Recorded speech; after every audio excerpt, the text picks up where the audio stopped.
everyone, welcome back to Sunny Live Trend. Thank you so much guys for tuning in. Well guys, today we are back with the Mzansi celebrity stories and namhlanje sikhuluma ke ngoSims Ngema kanye ke noTino Chinyani guys.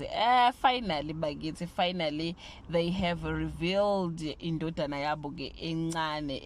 uTino posted the following wathi ke has been fighting to show face in every video picture we take.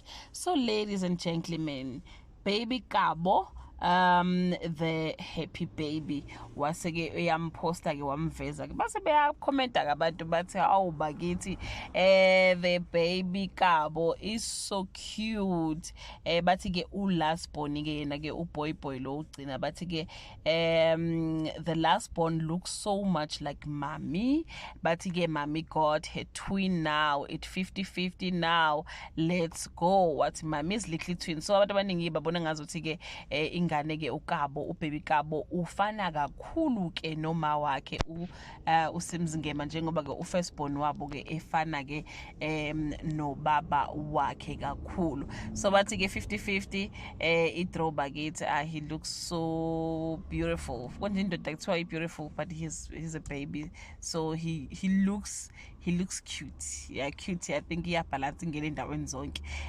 So ifamily yabo bakithi ke they have two boys and uSims utheni useqedile. Last time I saw in one of her posts ubani konje ethule ingane, okay, twin lo wakampofu bekade ethuleke unkosikazi wakhe be reveal ukuthi she is pregnant. So uSims sathi I thought we are done, so I think uthi uSims guys eqedile ke useqedile nje bethu abafana bakho bawu2 akasazothola ke enye ingane, but ke we don't know guys. But finally guys, what I wanted to share with you ukuthi yeah, we have finally saw the little one ubaby Kabo, but kudala ke elwa efuna ke ukuvela naye ezithombeni. That brings us to the end of this video. Do comment below and share your opinion. Bye.